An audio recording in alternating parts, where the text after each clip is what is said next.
রুমিন ফারহানা, ব্রাহ্মণবাড়িয়া, প্রশ্ন করতে পারেন। মাননীয় স্পিকার, আপনাকে ধন্যবাদ।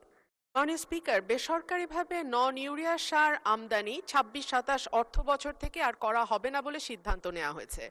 মাননীয় স্পিকার, তার মানে যে নন ইউরিয়া সার আমাদের মজুদে আছে সেটা এই বড় মৌসুমের যে ২ মাস বাকি তার মধ্যে শেষ হয়ে যাবে।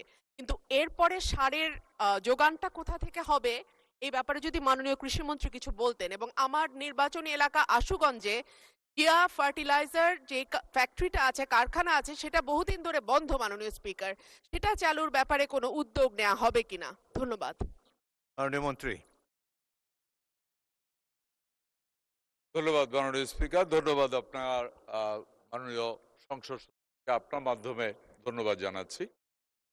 মাননীয় স্পিকার, মাননীয় সংসদ সদস্য বক্তব্য দিয়েছেন আমাদের সারের ব্যাপারে।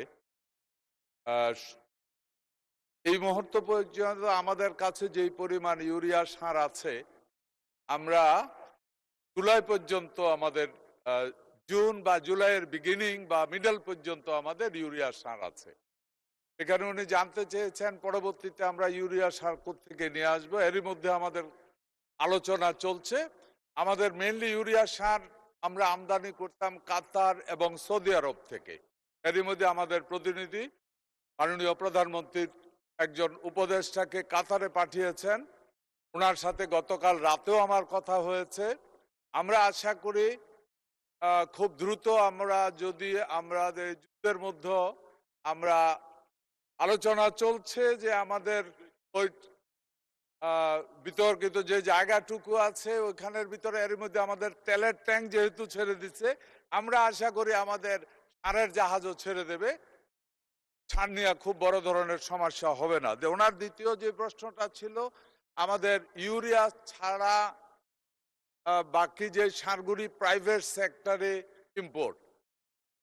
মাননীয় স্পিকার, আমি জাস্ট গত 1 মাস আমি এই দায়িত্ব নিয়েছি। এর মধ্যে সারটা নিয়ে আমি একটু ঘাটাঘাটি করেছি। মাননীয় স্পিকার, আমি ব্যক্তি জীবনেও একজন কৃষক।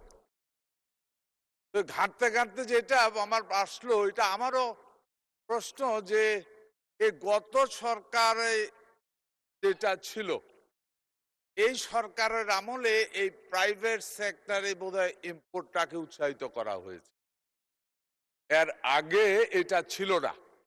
এটা G2G ইম্পোর্ট হতো এবং আমাদের গভর্নমেন্টের এগ্রিকালচার রিলেটেড ডিপার্টমেন্টগুলি ইম্পোর্ট। এ ব্যাপারে আজকেও আমাদের কথা হয়েছে। আমরা আশা করছি এই ব্যাপারে আমরা আলোচনা করব।